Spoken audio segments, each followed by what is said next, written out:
250 సంవత్సరాల తర్వాత మనం స్మరించుకుంటున్నామంటే ఆనాడు వారు చూపిన ధైర్య సాహసాలు, ఆయన పటిమ, ఆయన త్యాగం. ఇలా బ్రిటిష్ ప్రభుత్వం పైన చాలామంది పోరాడినారు. చరిత్రలోకి ఎక్కినటువంటి ఓబన్న ఇలా మీకే కాదు, మాకు కూడా ఆదర్శం. మిత్రులారా,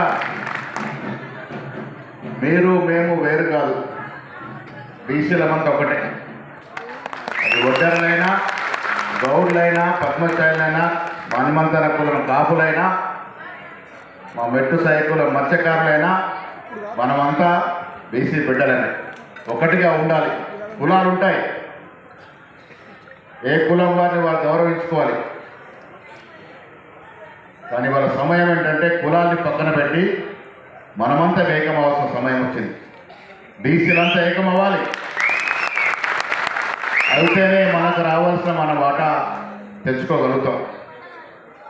ఇదెందుకు మనం వెనుకబడి ఉన్నాం? కారణం ఏమిటి? మనం ఐక్యం అయితలేం కాబట్టి. మనం ఐక్యమైతే మన వాటా మనకు వస్తుంది. మన కులాల వారిగా ఎక్కడో అక్కడ చేయడం బట్టి మన సంఖ్య తెలియక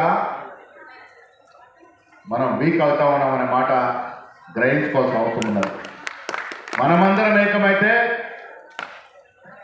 ఎవరు మనకు సాటి రారు. ఎంత ఉన్నాం ఈ రాష్ట్ర జనాభాలో? మనం 56% పైగా ఉన్నాం. మరి మన వాటా మనకి రావాలి కదా. రావట్లేదనే రాహుల్ గాంధీ గారు కుల సర్వేకి శ్రీకారం చుట్టారు. తెలుసా మీకు? ఎంతమందికి తెలుసు ఇక్కడ కుల సర్వే జరుగుతూ ఉంది రాష్ట్రంలో అనే మాట?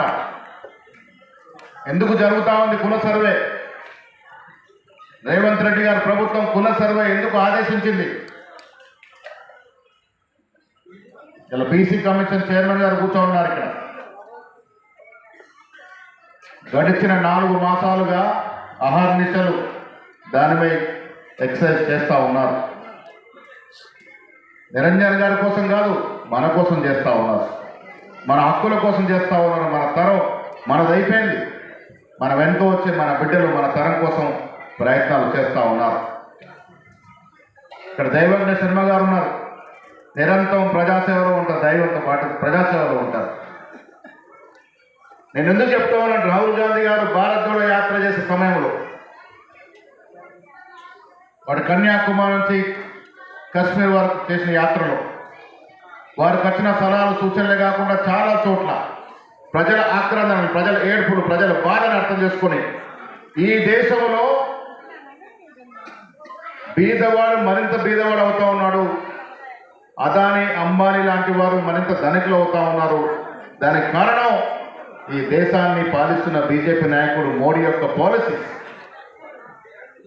మోడీ యొక్క వెసులుబాట్లు, మోడీ యొక్క సహకారం వల్ల 2014లో 50,000 కోట్లు కూడా ఆస్తులు లేనట్టు అదానీ ఇవాళ లక్షల కోట్లకు ఎట్లా పడగెడతారు? ఒడ్డరు రాళ్ళు కొట్టి కొట్టి ఎంత కష్టపడి ఎంత సంపాదించగలుగుతా ఉన్నాం?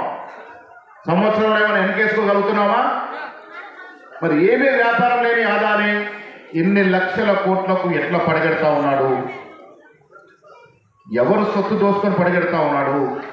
ప్రజల సొత్తు. ప్రజల సొత్తుని ప్రభుత్వ సహకారంతో కొట్టేస్తా ఉన్నారు. ఇలా అదానీ, అంబానీలు ఎందుకు అంత పెద్ద ఎత్తున ఎదుగుతా ఉన్నారు? ఇది మోడీ వెసులుబాటు వల్ల, మోడీ ప్రభుత్వం తీసుకున్న పాలసీల వల్ల. దీన్ని అధిగమించాలంటే ఈ దేశంలో బీదవారికి రావాల్సిన వాటా, ప్రభుత్వ పరంగా రావాల్సిన వాటా బీదవారికి రావాలి అంటే రిజర్వేషన్లు ఒకటే మార్గం అని గ్రహించినట్టు రాహుల్ గాంధీ గారు కుల సర్వేకి శ్రీకారం చుట్టారు. ఈ రాష్ట్రాన్ని పాలిస్తున్న ముఖ్యమంత్రి ఒక రెడ్డి ఎస్టుడే గుండా కుల సర్వేకి ఆదేశించినారు. తక్షణమే నిరంజన్ గారిని చైర్మన్గా ఇవ్వడం, క్యాబినెట్లో నిర్ణయం చేయడం, అసెంబ్లీలో చర్చ పెట్టడం, బిల్లు రూపంలో తీసుకురావడం, ఇలా సర్వే జరపడం. మా మిత్రులు శ్రీనివాస్ గౌడ్ గారు అనునిత్యం మా ఇంట ఉండి ఎప్పటికప్పుడు సలహాలు సూచనలు ఇస్తూ పెద్దలు హనుమంతరావు గారి నేతృత్వంలో పలుమార్లు ముఖ్యమంత్రిని కలిసి ఇలా కుల సర్వేకి శ్రీకారం చుట్టాం. నేను అనుకుంటా 95% పైన సర్వే జరిగింది. ఈ సర్వే విజయవంతం అవుతే పాలు పాలు నీళ్లు నీళ్లు సపరేట్ అవుతాయి. మిత్రులారా, మనం ఈ రాష్ట్రంలో ఎంత వాటాలనో స్పష్టమవుతుంది. అప్పుడు కదా మనం అడిగేది మా వాటా మాకు కావాలి, మేము ఇంత శాతం ఉన్నాం ఈ రాష్ట్ర జనాభాలో, మాకిచ్చే రాజకీయ వాటా, మాకిచ్చే ఆర్థిక వాటా, మాకిచ్చే జాబ్స్లో వాటా రావాలని అడగడానికి ఆస్కారం వస్తుంది. కాబట్టి